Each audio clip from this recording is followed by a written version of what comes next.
Namaste.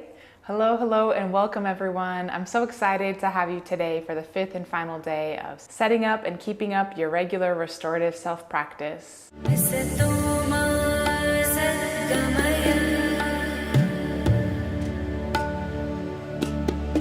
Today is day 5, staying motivated and tracking our progress. So congratulations and thank you so much for joining me in the days leading up to this one. If you haven't already, I encourage you to go back and see the previous lessons to set you up for what we're going to go into today. So really well done, good work so far. If you've gone through all the exercises, answered all the questions, you've already done all of the work. You've set yourself up, right? You've chosen your habit, you've figured out how you're going to support yourself in it. You've set your intention, you've posted it in your sacred space that you've created for yourself. You've troubleshooted the issues that are going to come in the way between you and reaching your goal. And you've really gone deep into understanding the ethos of why you're doing what you're doing and how you can be successful in meeting yourself in that place of intention and desire. So congratulations and well done. I welcome you to the fifth and final day. Today is all about understanding how we can stay motivated and track our progress with our change and sustain our practice over a long period of time. I'm going to give you some methods to track yourself, to stay consistent, and to stay motivated on your journey. But before we get started today, let's begin with a centering exercise. So please, if you would, join me in your sacred space in a comfortable position where you're able to sit for a few minutes together. We'll begin by closing the eyes and connecting with a sense of stillness within, extending the back to be straight, extending the crown of the head towards the ceiling above us, and really settling into the hips, allowing ourselves to feel a deep connection with the cushion beneath us or the earth beneath us. You can bring your hands either one to each knee, palm face up, or together at the center of the lap. Do a quick scan of the body and check in with the areas where you may be holding tension or feeling some discomfort. With the inhale, allow those areas to expand and grow full of air and spaciousness. And then on the exhale, consciously allow yourself to relax, to release tension from that place, to settle into a more balanced and grounded position. Take a few breaths to go through that process, as many times as you need to. Inhaling, creating space in the area of discomfort, stretching into that area, and then as you exhale, releasing tension, and allowing yourself to settle into a better feeling place.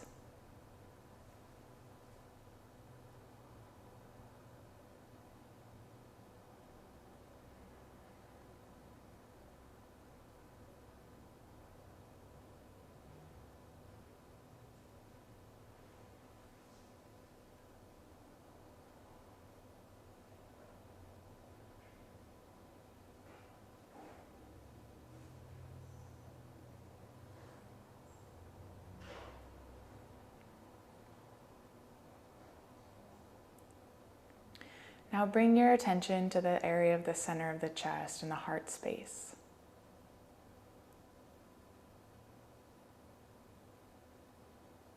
Allow your awareness to grow in this area, watching the breath move in and out,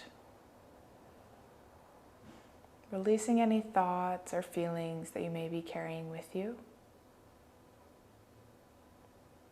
Any future tasks or responsibilities that are coming after this. Any memories or sense impressions, simply allow them to come and go freely. Not clinging to them, not even judging them for coming up. Just allowing ourselves to be a witness for the next few minutes of our internal state.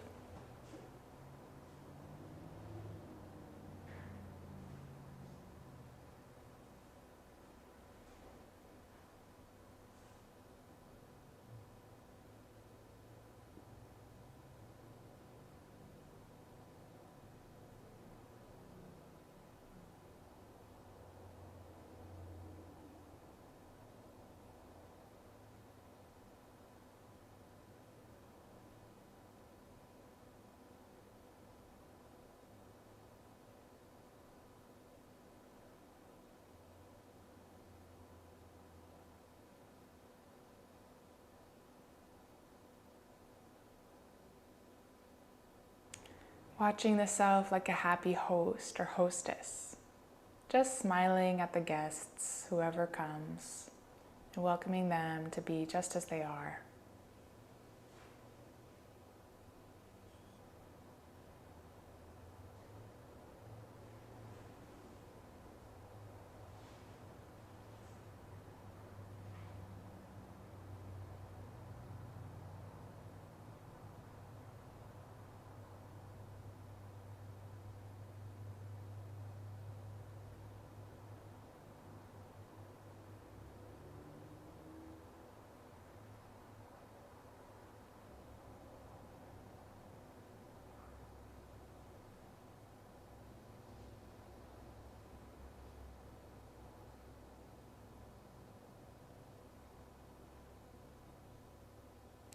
And if you find your mind wandering to doing something or figuring something out, come back just to witnessing what's the center of the chest feeling like.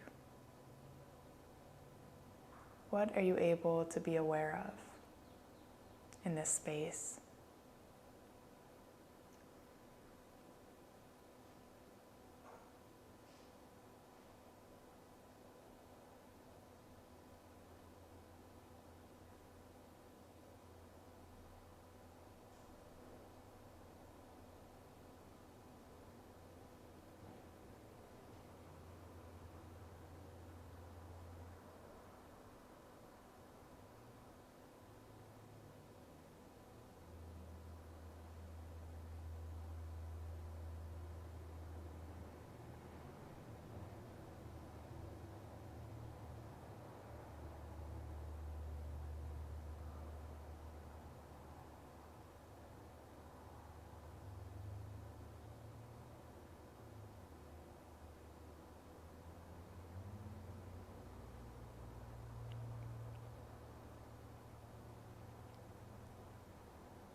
Maybe taking a moment to check in with your posture. So bringing your torso rocking forward, rocking back, rocking side to side, left and right to find the center of your balance, the center of your position, your posture. And then again, extending the crown of the head long and tall, spreading wide across the collarbones, opening up across the front of the body, bringing the shoulders back and down. Creating more space for the breath to move naturally.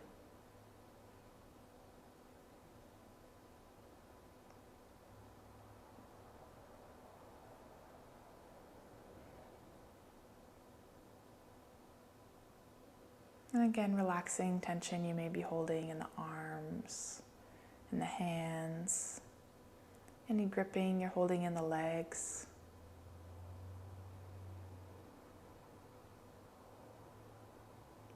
Allow whatever muscles you don't need to be using to release and relax. Letting go of any tension in your forehead, around the eyes, around the mouth, and the jaw. Relaxing the shoulders and neck.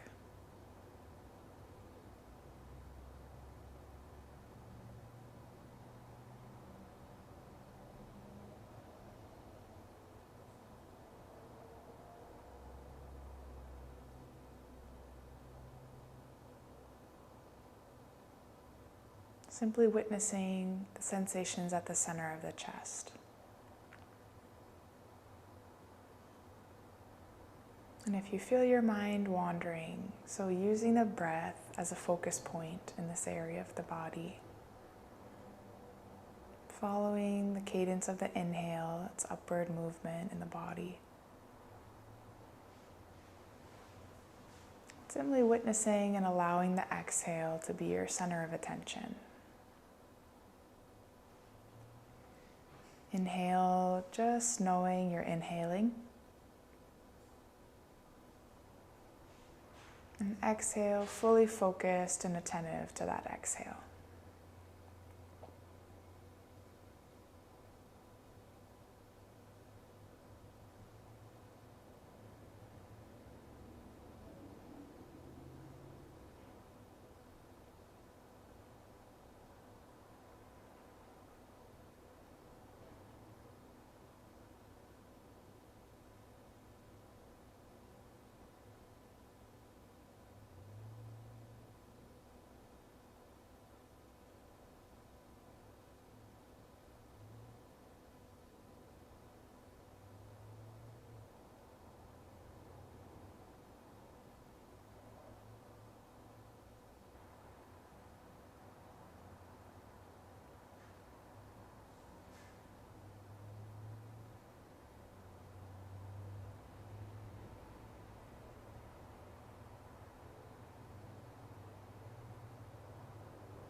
We'll have one more minute in the stillness.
We'll seal our practice with a moment of gratitude, bringing the hands to the heart center and taking a moment to thank, first of all, the self for the time and energy, the investment, and bringing our attention inward.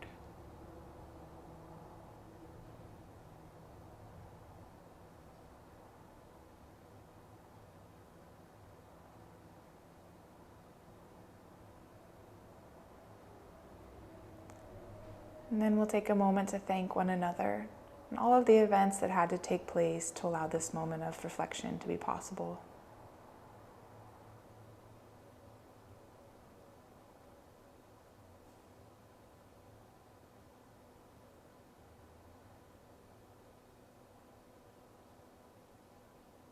And finally, taking a moment to acknowledge and thank the teachers who came before us, who brought these teachings to us, and by doing so, invite us into a lineage of knowledge to better know the self.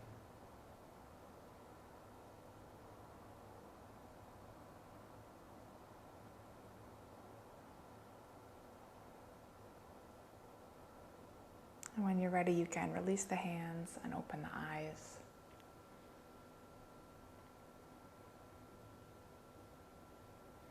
Thank you so much for joining me for this exercise as our way of starting our lesson today. I really hope that you've benefited from these grounding practices and heart-centered practice that we start each of the lessons with in these last 5 days. If you'd like more resources on how to connect with a heart-centered space, please don't hesitate to reach out to me and I'm happy to share those with you. So today is all about staying motivated and tracking progress. And so far we've done all of the work that we need to do to get ourselves set up for our daily practice. We've chosen a space, we've created a beautiful space that we can come to every day to choose our practice. We've selected the right practice for us and understood that it'll always be an evolution, but we have a few questions that we know we can answer to set ourselves up for the right practice for now. We've chosen the right time of day to be in alignment with the rhythms of nature and how they shift and change throughout the day. We've understood how we can establish our habit through repetition and the structures that we need to have in place to allow ourselves to overcome the barriers that will naturally come up to prevent us from being successful in our practice. And today is all about sealing and tying all of these things together by understanding what's the process for self-evaluation and checking in with ourselves to be sure that we're on track for the goals that we're trying to reach and meet. So it's a 4-step process. The first process is to decide, which is what we've been busy with for the last 5 days. The second process is to take massive action. So what we talked about yesterday, making a commitment to your practice, understanding that there's going to be barriers, and repeating your practice daily anyway. This is the massive action that you're taking with your self-practice. The third process is to notice what's working or not. So this is what we're going to check in with our methods for tracking our progress and monitoring how consistent we're being. And then after we've noticed what's working or not, and the fourth and final process is to make continual changes and realign until we achieve our intention. So the way we do this, there's some simple methods that I want to share with you. The first method, that's my personal favorite, is one that I use a lot when I'm setting up new habits in my life. And it's really useful, especially with the concept of habit stacking. So where we're maybe starting our personal practice, and then there's other healthy habits that we're also trying to support in our life. And the way this chart works is that you line up vertically in rows all of the habits that you're trying to keep or that you want to be consistent with on a daily basis. And then you make columns for at least 10 or 14 days in a row that you can keep track, or just writing the date at the top of the column.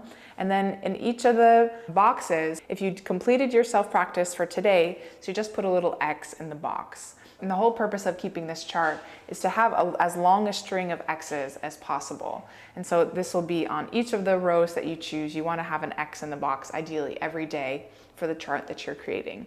So I've created a template that I'll share with you that you can find in the description box of this video or on the page where you're watching this video.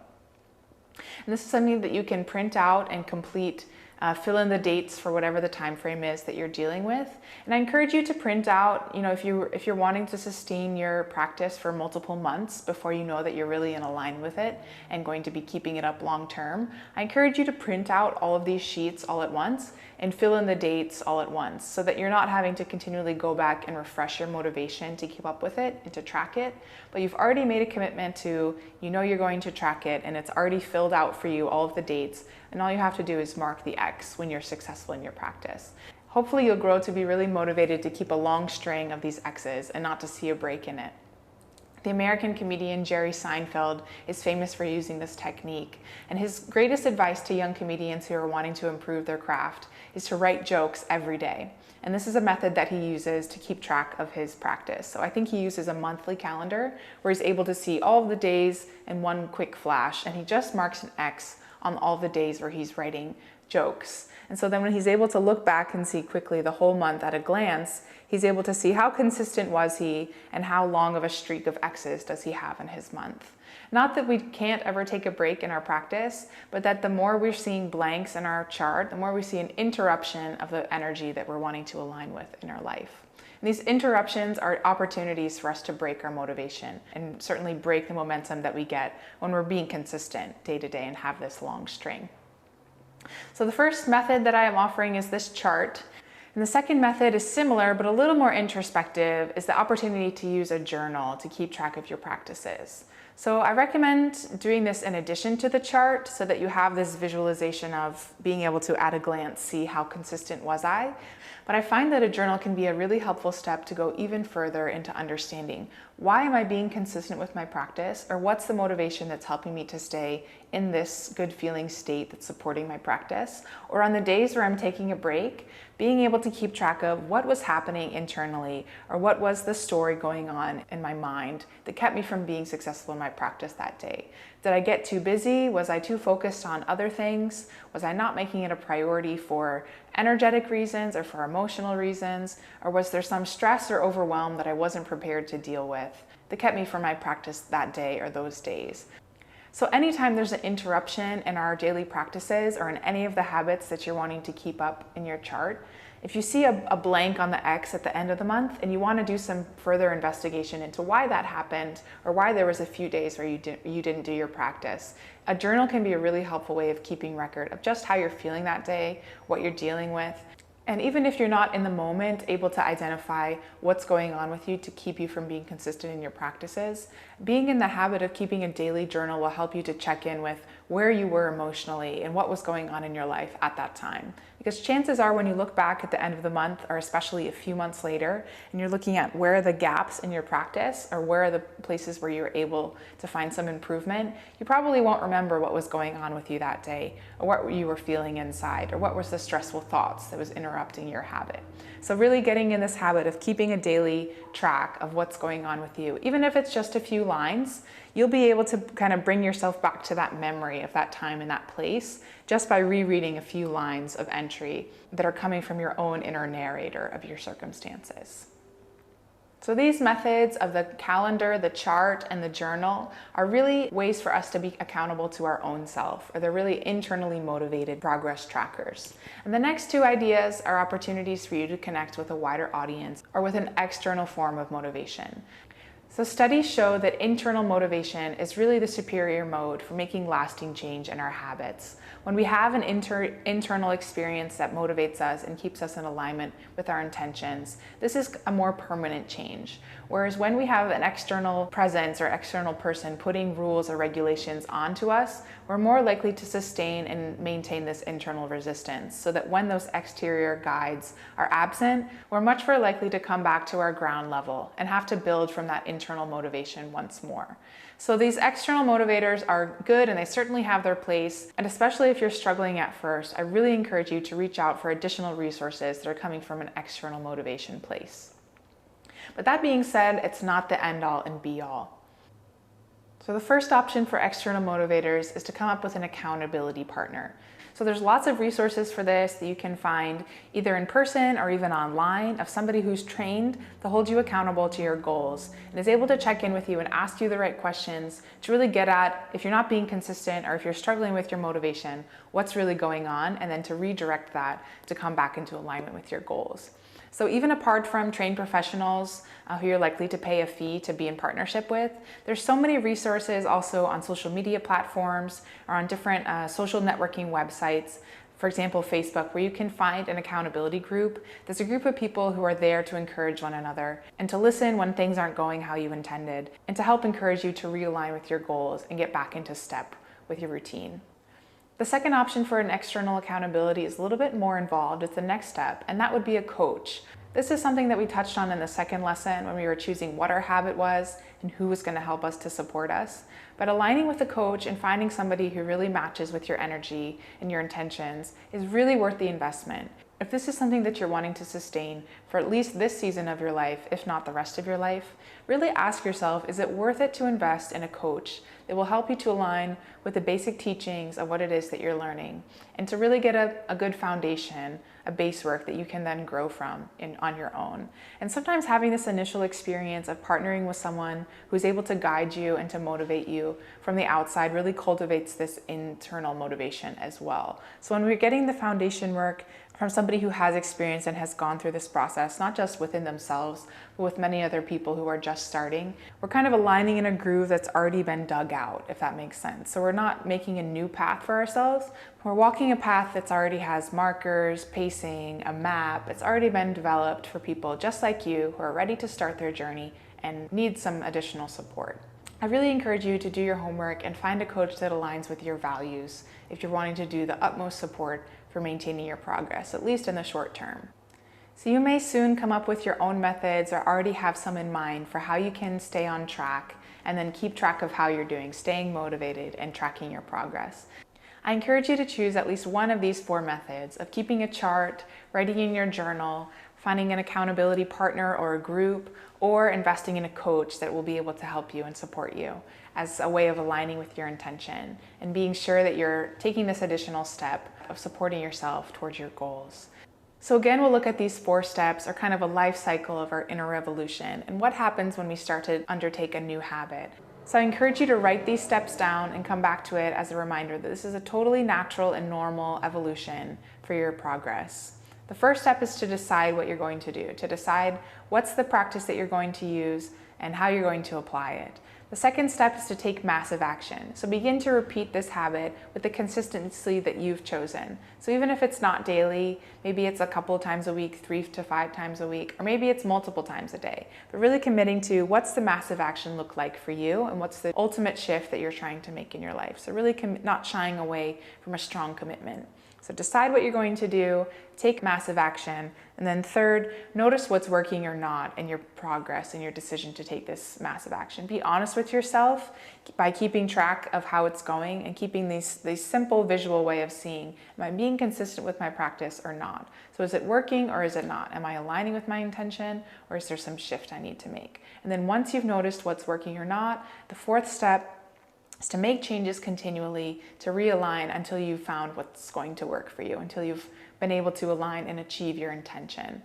So not shying away from your initial decision and what motivated you to take this massive action, but just being willing to check in with how's it going and then make changes to your approach until you reach that ability to accomplish it. So don't give up, right? Don't give up on this ultimate goal or this ultimate vision that you have for yourself. And the whole reason that you got started, the motivation of your why you wanted to be doing this self-practice. But be willing to keep making changes and don't be shy, right? Don't give up and don't shy away from these opportunities to really go deeper into your self-practice and into your self-development. So it's definitely not a moment of self-shame if you're failing. It's just an opportunity to understand what's a place where I can grow in my life. And every failure really is more like a potential lesson that we get to learn in a life than it is an ending place for us or a time of judgment. A failure is not an end, it's not a cap, it's not a time where we have to break from our plan. It's just an ability to cycle back around and come back at it with a freshness and a new perspective and a new way of looking at how you can shift and grow to achieve your goal. So again, the process is to decide what you're going to change, take massive action, notice what's working or not, and then be willing to make changes to realign until you accomplish your goal. I encourage you to reach out to me and to share in the Facebook group how your process is going, what's working for you, what's not, and any challenges that you may encounter. It really helps to have somebody to talk about it with, right? Somebody who's been with you from the beginning, who understands your motivation of why you're doing what you're doing, and is able to encourage you to not give up on that and to not compromise on your initial vision for yourself. So I wish you good luck.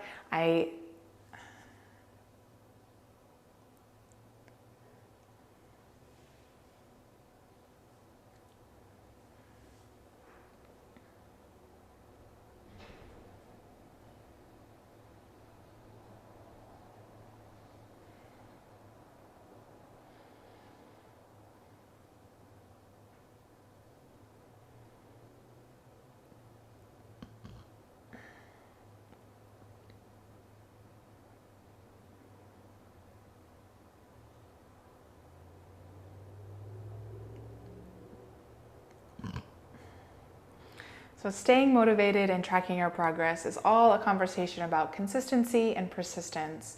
So not giving up and not losing sight of the motivations, and so not giving up and not losing sight of the whole reason why you're wanting to make these improvements and changes in your life. So I thank you so much for taking the time to listen to these methods and to give consideration. So I thank you so much for spending the time to listen to these considerations and opportunities.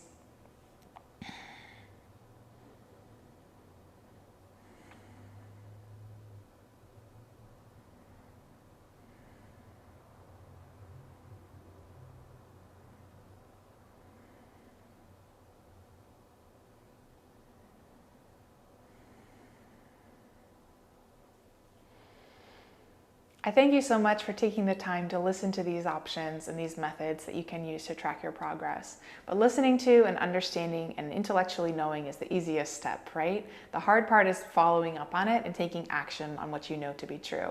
So even if you didn't learn anything new in this lesson, I hope that this is an opportunity for you to take action on it. So for the next few minutes, give yourself a chance to check in with which of the methods resonated with you. Choosing at least one, right? It might be multiple, but at least choosing one. And then holding yourself responsible to take the next steps, if not taking the steps right now while you pause the video. So if it's an accountability group that you're looking for, do a search, right? Find some of the websites, maybe it's Meetup, maybe it's Facebook, maybe it's another social networking website, where you're able to do a search and find a group that's aligned with your goals and your values. Or if it's one of the methods for self-motivation, maybe you're printing out the chart for yourself and filling in the dates for the next 2 weeks to 2 months, and filling in all of the habits that you want to keep track of your progress on. So take the next few minutes to align with what's the best method to track your progress. What's the most natural and intuitive support system for you? Take a few minutes to reflect on it, and then take an action step. Either print out the chart, understand which journal you're going to write in, maybe journal for today, journal from yesterday. Write down what's going on with you and solidify your commitment to this method by taking an action step towards it right now.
encourage you to take as much time as you need to complete this step. The whole purpose of introducing these methods is for you to be able to choose one that you align with and then take action on it to incorporate it into your life.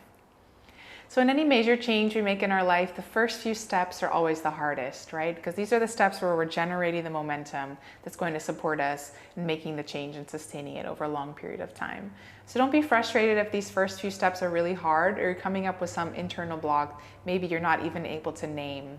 This is totally natural and very normal when we're making a major shift and change energetically in our life. It's going to have some fallout in our behavior and the way that we conduct ourselves. So be patient with yourself and reach out to other people who are doing similar things. So reach out on the Facebook page, talk with somebody who's also making a positive shift and change in their life, and really get some community around yourself to support this change that you're making. Once you start to sustain this habit for a few days, weeks, months, and especially years, you'll have the momentum that you need to feel confident that you're not going to go off track just from a little interruption in your energy. But while you're building your momentum, it's really helpful to have somebody there to support you. So please do reach out to me either in the comments to this video or by email or on our Facebook group. If there's one thing that I've learned from making sustained changes in my own life, is that a decision is totally incomplete until action is made on it. So don't leave this series with just a few decisions that you've made mentally or intellectually. Really take the answer to the questions and all of the deep diving work that we've done and act on it. Make some change and some shift, some decisions. Make a decisive new behavior out of this shift that you've made energetically, internally. I wish you all the luck and thank you for the time that you've taken to engage in this series, and hope to hear from you about how you're taking action and seeing progress in your life. Many thanks. Namaste.